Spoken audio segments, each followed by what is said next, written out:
नमस्कार, आप देख रहे हैं जनता टीवी और मैं हूं आपके साथ मनीषा सिंह। बुलेटिन की शुरुआत करेंगे इस वक्त की बड़ी खबर के साथ। बड़ी खबर अहम जानकारी आ रही है इस वक्त के सामने। आपको बताना चाहेंगे कि अखिलेश यादव सपा मुख्यालय पर आज बैठक करने जा रहे हैं। कार्यकारिणी की बैठक को लेकर चर्चा होगी। वहीं बैठक में अखिलेश नेताओं के साथ तमाम मंथन करेंगे, चर्चा करेंगे। कोलकाता में होनी है सपा कार्यकारिणी की बैठक। सपा की राष्ट्रीय कार्यकारिणी की बैठक को लेकर तमाम चर्चा अखिलेश यादव द्वारा नेताओं से की जाएगी। वहीं बैठक में अखिलेश सपा के नेताओं के साथ चर्चा करेंगे। कार्यकारिणी की बैठक को लेकर होगी चर्चा। कोलकाता में होनी है सपा की राष्ट्रीय कार्यकारिणी की बैठक और बताना चाहेंगे कि 17 से 19 मार्च तक कोलकाता में बैठक का आयोजन होना है, जिसको लेकर आज सपा कार्यालय में चर्चा की जाएगी। 17 से 19 मार्च तक कोलकाता में कार्यकारिणी की बैठक होगी और आज इसको लेकर तमाम मंथन किया जाएगा, चर्चा की जाएगी। तो बैठक में अखिलेश नेताओं संग चर्चा करेंगे और 24 को लेकर भी सपा का मंथन इस बैठक में देखने को मिलेगा। तो आगामी चुनाव के मद्देनजर तमाम रणनीति तैयार की जाएगी। 24 को लेकर सपा का मंथन इस बैठक में होता हुआ नजर आएगा। वहीं राष्ट्रीय कार्यकारिणी की बैठक पर भी चर्चा होगी। तो अखिलेश सपा मुख्यालय पर बैठक करेंगे नेताओं संग और बैठक में अखिलेश नेताओं से चर्चा करेंगे। सपा मुख्यालय में आज एक विशेष बैठक का आयोजन किया गया है, जिसमें नेताओं के साथ मुलाकात कर अखिलेश यादव तमाम रणनीति तैयार करेंगे, मंथन करेंगे, चर्चा करेंगे। तो राष्ट्रीय कार्यकारिणी की बैठक पर चर्चा होगी और अखिलेश सपा मुख्यालय में ये बैठक करने जा रहे हैं। बैठक में अखिलेश नेताओं संग चर्चा करेंगे। वहीं 24 को लेकर भी सपा का मंथन इस बैठक के दौरान किया जाएगा। तो 17 से 19 मार्च तक कोलकाता में एक विशेष कार्यकारिणी की बैठक हो रही है और इसी कार्यकारिणी की बैठक पर भी इस आज होने वाली बैठक में चर्चा होगी। बैठक में अखिलेश यादव नेताओं के साथ चर्चा करते हुए, मंथन करते हुए नजर आएंगे। तो इस वक्त की अहम जानकारी, बड़ी खबर आपको बता रहे हैं, जहां आज सपा मुख्यालय में विशेष बैठक बुलाई गई है, जिसमें अखिलेश यादव तमाम नेताओं के साथ मिलकर चर्चा करेंगे। कार्यकारिणी बैठक को लेकर 24 को लेकर भी सपा का आज मंथन देखने को मिल सकता है। आगामी चुनाव के मद्देनजर क्या कुछ सपा की रणनीति होनी है, क्या कुछ तैयारियां होनी है, उसको लेकर भी तमाम चर्चा आज सपा मुख्यालय में होती हुई नजर आएगी। और इसी बड़ी खबर पर अधिक चर्चा करने के लिए, जानकारी के लिए हमारे साथ तौकीर किदवई लखनऊ से जुड़ चुके हैं। तो तौकीर, 17 से 19 मार्च तक कोलकाता में कार्यकारिणी की बैठक होनी है, जिसको लेकर आज चर्चा करते हुए नजर आएंगे अखिलेश यादव। जी बिल्कुल, ये पहली बार है कि समाजवादी पार्टी अपनी राष्ट्रीय कार्यकारिणी की बैठक किसी दूसरे प्रदेश में कर रही है। इस पूरे इसकी जो रूपरेखा है वो बताया जा रहा है कि किरण नंदा जो पार्टी में महासचिव हैं, उनके द्वारा रची गई है। उन्होंने ही इस पूरी बैठक की रूपरेखा तैयार की है और उसमें कई जो दिग्गज नेता हैं वो भी इसमें शामिल होने वाले हैं। बताया भी जा रहा है कि अभी हाल ही में जो कार्यकारिणी घोषित की गई थी, राष्ट्रीय कार्यकारिणी, जिसमें 67 से ज़्यादा लोगों को शामिल किया गया था, कई महासचिव बनाए गए थे, कई सदस्य बनाए गए थे, वो सभी लोग इस कार्यकारिणी में आमंत्रित किए गए हैं और वहाँ पर सभी लोग शामिल होंगे। कई ऐसे चेहरे भी हैं जो शिवपाल सिंह यादव के करीबी रहे हैं, उनको भी इस कार्यकारिणी की बैठक में न्योता दिया गया है। सबसे बड़ी बात ये भी है कि प्रदेश के बाहर जिस तरह से ये रखी गई है बैठक, तो ये माना जा रहा है कि मीडिया से कुछ बचना चाहते हैं अखिलेश यादव और एक कॉन्क्रीट जो एक तैयारी है 2024 को लेकर, उसे लेकर ये बैठक बुलाई गई है। और जो जाति जनगणना का मुद्दा है उसको लेकर क्या रणनीति रहेगी, प्रदेश में जो चुनाव होने वाले हैं नगर निकाय के, उसके बाद लोकसभा का एक बड़ा चुनाव है, उसको लेकर क्या मुद्दे रहेंगे, जनता को कैसे अपने पक्ष में लेना है, वोट की परसेंटेज को लेकर भी रणनीति तय होगी कि अपने पक्ष में कितना वोट परसेंटेज बढ़ाना है, किस दल के साथ गठबंधन हो सकता है, क्या संभावनाएं हैं प्रत्याशियों को लेकर भी। तो कई तरह की रणनीति है जिसके लेकर चर्चा होगी और आज खासकर ये बैठक बुलाई गई है उसी रणनीति के तहत के जो लोकसभा की जो वहाँ पर राष्ट्रीय कार्यकारिणी की बैठक होगी उसमें क्या रणनीति होगी, क्या मुद्दे होंगे। और दूसरी बात, इसके अलावा जो अखिलेश यादव को बधाई देने वाले नेताओं का जो तांता है वो भी लगने वाला है कुछ देर बाद और ये पार्टी मुख्यालय पर इस तरह की हलचल देखी जा रही है। लेकिन ये माना जा रहा है कि ये कार्यकारिणी की बैठक के बाद जब समाजवादी पार्टी के जो नेता है जमीन पर उतरेंगे तो कई मुद्दे भी उनके पास होंगे और एक एजेंडा भी साथ में होगा। जी, तो जिस तरह से आपने बोला कि पहली बार ये प्रदेश कार्यकारिणी की जो बैठक है वो प्रदेश से बाहर होने जा रही है, कोलकाता में होने जा रही है, और क्या कुछ उद्देश्य नजर आता है इसके पीछे आपको? क्या अपनी रणनीति को पूरी तरह से गोपनीय रखना चाहते हैं अखिलेश? जी बिल्कुल, देखिए मकसद तो यही लगता है क्योंकि जिस तरह से सारे नेता, इनके जो बड़े नेता हैं वो लखनऊ के आसपास ही रहते हैं और इसके अलावा जब भी इसके पहले जब राष्ट्रीय कार्यकारिणी की बैठक हुई तो जो इनके बेस प्रदेशों में जो अध्यक्ष हैं वो सब यहीं पर आते थे। लेकिन पहली बार ऐसा है कि कोलकाता में ये बैठक हो रही है। 20 से ज्यादा जो इनके प्रदेश अध्यक्ष हैं उनको वहां पे न्योता दिया गया है। और इसके अलावा राष्ट्रीय कार्यकारिणी जो ये हाल ही में घोषित की गई थी वो सभी नेता इसमें शामिल होंगे। तो जाहिर तौर पर ये गोपनीय रखना चाहते हैं अखिलेश यादव, और बैठक में जरूर कुछ ऐसे मुद्दे हैं जिसको लेकर वो अभी गोपनीय रखना चाहते हैं, और उस मुद्दे को लोकसभा चुनाव से पहले ही वो पत्ते खोलेंगे कि समाजवादी पार्टी की क्या रणनीति है। और इसके अलावा ये भी माना जा रहा है कि जिस तरह से कांग्रेस पार्टी ने बहुजन समाज पार्टी की तरफ रुख दिखाया है अपना, तो कहीं ना कहीं अकेले लड़ने का जो दावा है उसमें कितनी सच्चाई है। क्या सच में कांग्रेस और समाजवादी पार्टी का कोई गठबंधन नहीं होगा, या फिर मायावती के साथ गठबंधन की कुछ संभावनाएं हैं कांग्रेस की? ऐसे में समाजवादी पार्टी का क्या रुख होगा, वो कैसे मैदान में उतरेंगे? तो कई तरह के मुद्दे हैं जिसको लेकर बैठक हो रही है। तो जाहिर तौर पर जरूर ये मीडिया से बचना भी है, और थोड़ी सी जो ये बैठक है इसको गोपनीय रखना एक मकसद नजर आता है। लेकिन इस तरह की बैठकों के बाद ये माना जा रहा है कि सामाजिक मुद्दों को लेकर समाजवादी पार्टी जमीन पर जरूर नजर आने वाली है आने वाले समय में। ठीक है तौकीर, बिल्कुल हमारे साथ जुड़ने के लिए आपका बहुत बहुत शुक्रिया। तो आज एक अहम बैठक होने जा रही है सपा मुख्यालय में, और अखिलेश यादव तमाम नेताओं संग इस बैठक में चर्चा करते हुए नजर आएंगे।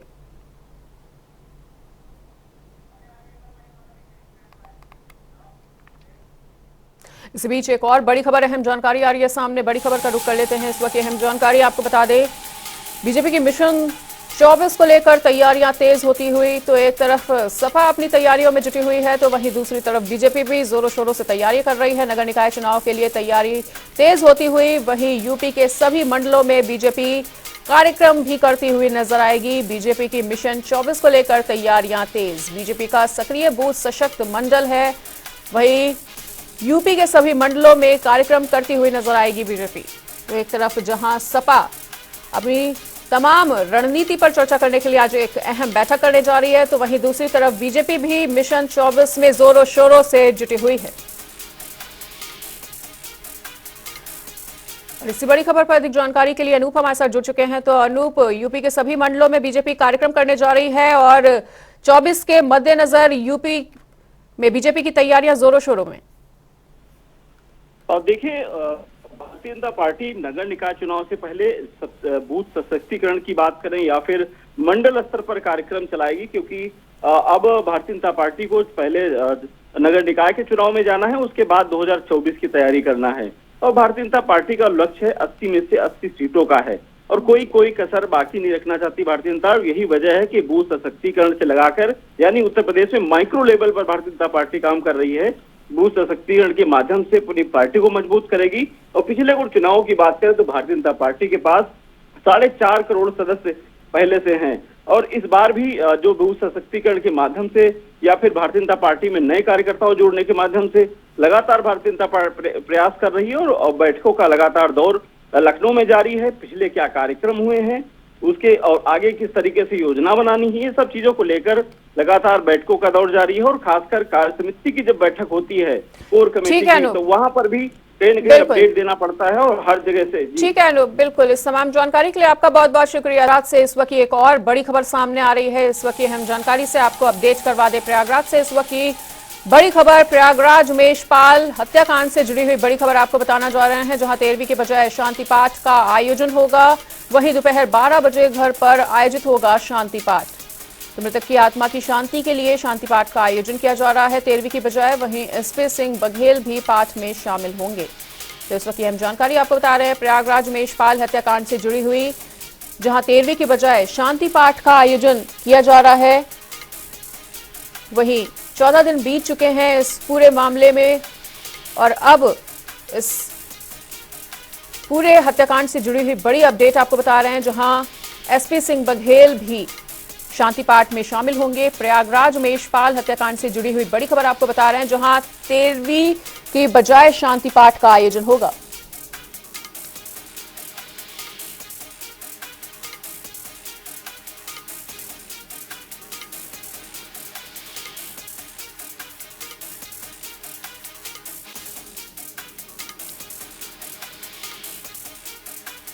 हत्याकांड से जुड़ा हुआ बड़ा अपडेट आपको बता रहे हैं, दोपहर 12 बजे घर पर शांति पाठ आयोजन होता हुआ नजर आएगा। वहीं 13 दिन और 14 दिन बीत जाने के बाद भी पुलिस के हाथ इस पूरे मामले में अभी तक खाली है। इसके मद्देनजर शांति पाठ का आयोजन उनकी आत्मा के लिए किया जा रहा है। 13वीं नहीं होगी और 13वीं की बजाय शांति पाठ का आयोजन किया जाएगा।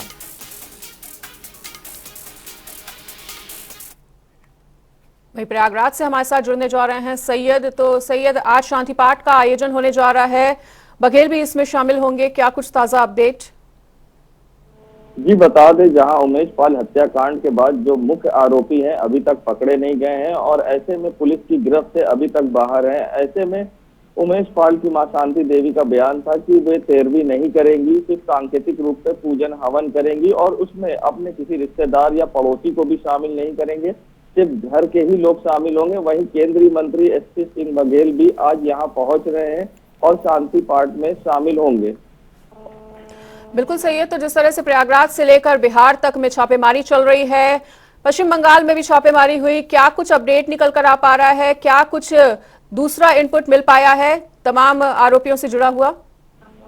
जी बता दें, राज्य सरकार ने जहां नए अधिकारी को तैनात किया है, बता दें जहां अब बिकरू कांड में जो जीआरपी के तैनात है डीआईजी, उनको अब लगाया गया है और आनंद देव तिवारी को इस पूरे मामले में लगाया गया है। एसटीएफ में अस्थायी तौर पे नियुक्त किया गया है। बता दें, बिकरू कांड से पहले ये कानपुर में तैनात थे, बिकरू कांड के बाद ये इनको सस्पेंड किया गया था और प्रयागराज में जीआरपी डीआईजी के पद से नियुक्ति है इनकी और हाल में इनको अस्थायी तौर पर एसटीएफ में नियुक्त किया गया है, जो कि उमेश पाल हत्याकांड को ये अब देखेंगे और तेज तर्रार आईपीएस माने जाते हैं, इसलिए इनको इसमें लगाया गया है। और सबसे बड़ी बात है, जिस तरह से छापेमारी लगातार की जा रही है मगर पुलिस के हाथ अभी तक दूर दूर तक कुछ नहीं लग रहा है और जब मीडिया की बात करें तो मीडिया से भी कोई चीज अगर उनके हाथ लग रही है तो साझा नहीं की जा रही है। बता दें, बिहार, पश्चिम बंगाल, बांदा, गाजीपुर, लखनऊ, कई जगह पे छापेमारी की जा रही, क्योंकि पहले भी सामने आ रहा था कि गाजीपुर पूर्वांचल के शूटरों का हाथ है इसमें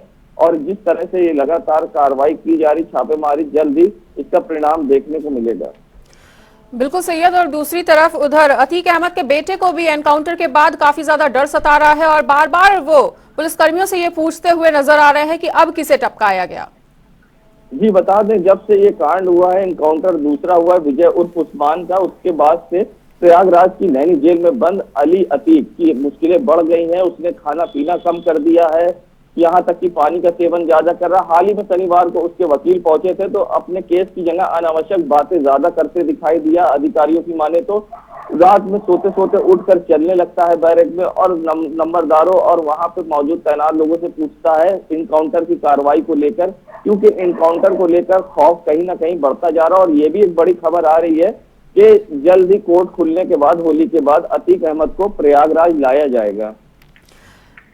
बिल्कुल सही है। तो जिस तरह से पुलिस प्रशासन की कार्यशैली पर एक बड़ा सवाल खड़ा हो रहा है, क्योंकि विजय उर्फ उस्मान का भी जब एनकाउंटर किया गया था तो काफी दिन से वो प्रयागराज में ही छुपा हुआ था, उसके बाद भी पुलिस प्रशासन उसे काफी दिन तक ढूंढ नहीं पाई। उसके बाद लगातार अभी और भी आरोपी हैं जिन्हें ढूंढना बाकी है, तो पुलिस प्रशासन की कार्यशैली पर लगातार सवाल खड़े होते हुए।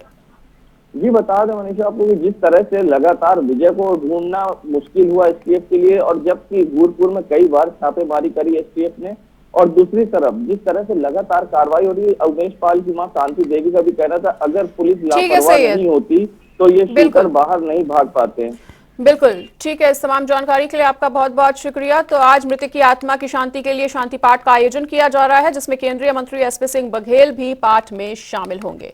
इसी बीच एक और बड़ी जानकारी आ रही है सामने, बड़ी खबर का रुख कर लेते हैं। बड़ी खबर, अहम जानकारी आपको बता दें, सीएम योगी का 4 दिवसीय गोरखपुर दौरा है। वहीं सीएम योगी ने इस दौरान जनता दर्शन लगाया, तमाम फरियादियों की समस्याओं को भी सुना। जनता दर्शन में पहुंचे सैकड़ों फरियादी। और इसी बड़ी खबर पर अधिक जानकारी के लिए गोरखपुर से सुभाष गुप्ता हमारे साथ जुड़ने जा रहे हैं। तो सुभाष, सीएम योगी के गोरखपुर का चौथा दिन और सीएम योगी ने जनता दर्शन भी लगाया, तमाम फरियादियों की समस्याएं भी सुनी। जी बिल्कुल मनीषा, आपको बता दूं कि मुख्यमंत्री योगी आदित्यनाथ होली के अवसर पर 4 दिन के दौरे पर गोरखपुर में थे और अपने प्रवास के दौरान उन्होंने दो जो है शोभा यात्रा में उन्होंने भाग लिया और शोभा यात्रा में उन्होंने जो है लोगों के साथ खूब होली खेली। और आपको बता दें कि आज सुबह सबसे पहले उन्होंने पूजा अर्चना करने के बाद जनता दर्शन कार्यक्रम लगाया और जनता दर्शन कार्यक्रम में तमाम लोग, विभिन्न जो प्रदेश के जिले हैं वहां से लोग यहाँ पर आए हुए थे और लगभग 300 से अधिक लोगों की उन्होंने समस्याएं सुनी और इस दौरान उन्होंने जो है अधिकारियों को तत्काल कार्रवाई का निर्देश दिया। आपको बता दें कि इसमें कुछ महिलाएं थी जिनके जमीन पर कब्जा कर लिए जाने की जो है शिकायत थी, जिसको मुख्यमंत्री ने काफी गंभीरता से लिया और उन्होंने तुरंत अधिकारियों को जो है इस पे कार्रवाई करने का निर्देश दिया। और साथ ही में उन्होंने कहा कि भू माफियाओं पे, जितने भी भू माफिया हैं, इस पे सख्ती बरती जाए। और महिलाओं को उन्होंने आश्वस्त किया कि आप निश्चिंत रहें और जल्द ही इस पे कार्रवाई होगी। बिल्कुल सुभाष, जी, और आजकल मनीषा। देखा जा रहा है कि सीएम योगी आदित्यनाथ इस बात का बहुत ध्यान दे रहे हैं कि उनकी करनी और कथनी बिल्कुल एक समान रहे। जी बिल्कुल मनीषा, आपको बता दें कि मुख्यमंत्री योगी आदित्यनाथ इसको लेकर काफी गंभीर रहते हैं और जो उनकी कथनी करनी है वो बिल्कुल जो है लोगों के सामने दिख भी रही है। और धीरे धीरे मुख्यमंत्री जो भी जितने भी उन्होंने वादे किए हैं वो भी सामने आ रहे हैं, आपको दिख रहे हैं। और जहां तक जो है आप बिल्कुल, इस तमाम जानकारी के लिए आपका बहुत बहुत शुक्रिया। तो बड़ी खबर आपको बता रहे हैं, सीएम योगी का 4 दिवसीय गोरखपुर दौरा है, जिस दौरान उन्होंने जनता दर्शन लगाया और फरियादियों की समस्याओं को सुना। इसी बीच एक और बड़ी जानकारी आ रही है सामने देहरादून से। इस वक्त की बड़ी खबर आपको बताना चाह रहे हैं। बड़ी खबर, अहम अपडेट इस वक्त का, उत्तराखंड के रेशम किसानों को एक सौगात मिलती हुई। जी हां, इस वक्त की अहम जानकारी आपको बता रहे हैं। रेशम कीट बीमा योजना का आज शुभारंभ किया जाएगा। कृषि मंत्री गणेश जोशी कार्यक्रम का शुभारंभ करेंगे। वहीं रेशम कीट किसानों को बढ़ावा देने की कोशिश के तौर पर देखी जा रही है। उत्तराखंड के रेशम किसानों को ये बड़ी सौगात आज मिलेगी। इस वक्त की अहम जानकारी, रेशम कीट बीमा योजना का आज शुभारंभ किया जाएगा। कृषि मंत्री गणेश जोशी खुद कार्यक्रम में पहुंचकर इसका शुभारंभ करेंगे। वहीं रेशम कीट किसानों को बढ़ावा देने की कोशिश है। उत्तराखंड के रेशम किसानों को ये बड़ी सौगात मिलती हुई।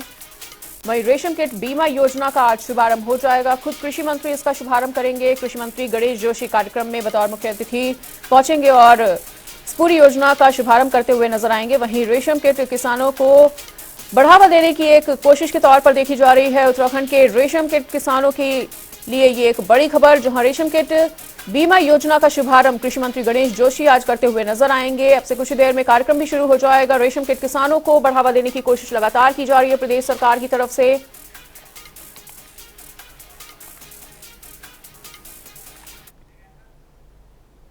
और इसी बड़ी खबर पर अधिक चर्चा करने के लिए, जानकारी देने के लिए अजीत कंबोज हमारे साथ जुड़ चुके हैं। तो अजीत, आज विशेष कार्यक्रम का आयोजन किया जा रहा है, कृषि मंत्री पहुंचेंगे, क्या कुछ ताजा अपडेट?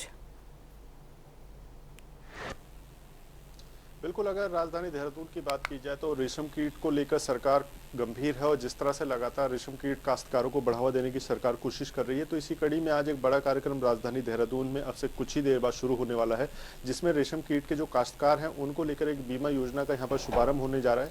और प्रदेश के कृषि मंत्री गणेश जोशी इस कार्यक्रम का शुभारंभ करेंगे। अब से कुछ ही देर बाद 11 बजे का इसका समय रखा गया है कि कैसे यहाँ पर काश्तकारों को और हम बढ़ावा दे सकते हैं। और प्रदेश में अगर रेशम कीट योजना को हम लागू करते हैं तो उसको लेकर बीमा भी काफी जरूरी हो जाता है। तो ऐसे में रेशम कीट बीमा योजना का यहाँ पर शुभारंभ होने जा रहा है, जिसमें हम काश्तकारों को तो बढ़ावा देंगे ही। जी बिल्कुल अजीत, तो जैसा कि आपने बताया कि अब से कुछ ही देर में कार्यक्रम का शुभारंभ हो जाएगा। कृषि मंत्री गणेश जोशी भी पहुंच रहे हैं। कार्यक्रम के मद्देनजर क्या कुछ तैयारियां होती हुई और अभी किस तरह की गतिविधि वहां पर नजर आ रही है? बिल्कुल, ये कृषि विभाग का कार्यक्रम है और सरकार जिस तरह से लगातार काश्तकारों को लेकर कई योजनाएं ला रही है, चाहे फिर उसमें कृषि के क्षेत्र की बात हो या फिर अन्य तरीकों से, तो इसी कड़ी में रेशम कीट बीमा योजना का शुभारंभ आज कृषि मंत्री गणेश जोशी करेंगे। और इसके माध्यम से उत्तराखंड प्रदेश में कैसे हम रेशम के जो काश्तकार हैं उनको बढ़ावा दे सकते हैं और रेशम के जो कीट होते हैं उनको भी यहाँ पर पालना, उनको भी बढ़ावा देना काफी जरूरी हो जाता है, क्योंकि उनके बाद ही ये चीजें जो रेशम का काम है वो आगे बढ़ता है। तो ऐसे में रेशम कीट बीमा योजना का शुभारंभ आज उत्तराखंड सरकार करने जा रही है। कृषि मंत्री गणेश जोशी पूरी योजना का शुभारंभ यहाँ पर करेंगे राजधानी देहरादून के एक निजी होटल में। तो कृषि विभाग ने पूरी तैयारी की है। तमाम यहाँ पे जो कृषि विभाग के बड़े अधिकारी हैं वो इस योजना के माध्यम से कार्यक्रम में उपलब्ध रहेंगे। और साफ तौर पर जब विभागीय मंत्री कार्यक्रम में मौजूद रहेंगे तो तमाम तरह की अन्य चीजों पर भी यहाँ चर्चा होगी। काश्तकार पूरे कार्यक्रम में उपस्थित रहेंगे, तो अन्य वो जो उनके साथ दिक्कतें आती हैं, समस्याएं आते हैं, उनको भी वो विभागीय अधिकारियों मंत्रियों के साथ साझा करने का काम करेंगे। और उम्मीद है कि चर्चा के माध्यम से कई चीजें अन्य हैं जो वो नई निकलकर सामने आएंगी। सरकार ने जो पूरे कार्यक्रम का आयोजन किया है वो रेशम कीट बीमा योजना के नाम से किया है, लेकिन उम्मीद यही है कि जब विभागीय अधिकारी, मंत्री और तमाम काश्तकार मौजूद रहेंगे तो अन्य चीजों पर भी चर्चा होगी और कई इसमें नई चीजें निकलकर सामने आएंगी। जी बिल्कुल अजीत, तो पूरे कार्यक्रम में अपनी उपस्थिति बना के रखिए, पल पल की आपसे अपडेट लेंगे। इसी बीच एक और बड़ी खबर का रुख कर लेते हैं। बड़ी खबर, अहम जानकारी इस वक्त की सामने आ रही है बड़ी खबर से आपको रूबरू करवाने जा रहे हैं सीएम धामी का खटीमा दौरा। इस वक्त की अहम जानकारी, आज पूर्णागिरि मेले का उद्घाटन करेंगे सीएम धामी, वही लोगों को संबोधित भी करेंगे सीएम धामी। देखा जा रहा है कि लगातार सीएम जनता से जुड़ने का प्रयास कर रहे हैं, आए दिन वो तमाम वर्ग के लोगों से बातचीत करते हुए भी नजर आते हैं और इसी बीच आज पूर्णागिरि दर्शन करने के लिए पहुंचेंगे। आज पूर्णागिरि मेले का भी उद्घाटन उनके द्वारा किया जाएगा। सीएम धामी का खटीमा दौरा।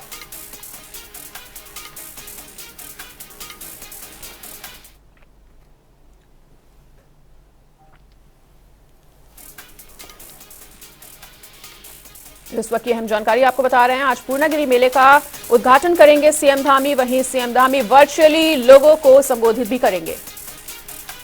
और इसी बड़ी खबर पर अधिक चर्चा करने के लिए एक बार फिर से अजीत का रुख कर लेते हैं। तो अजीत, जिस तरह से आज सीएम धामी खटीमे दौरे पर हैं और पूर्णागिरि मेले का उद्घाटन भी करेंगे, तो वहां पर क्या कुछ तैयारियां इस वक्त देखने को मिल रही हैं?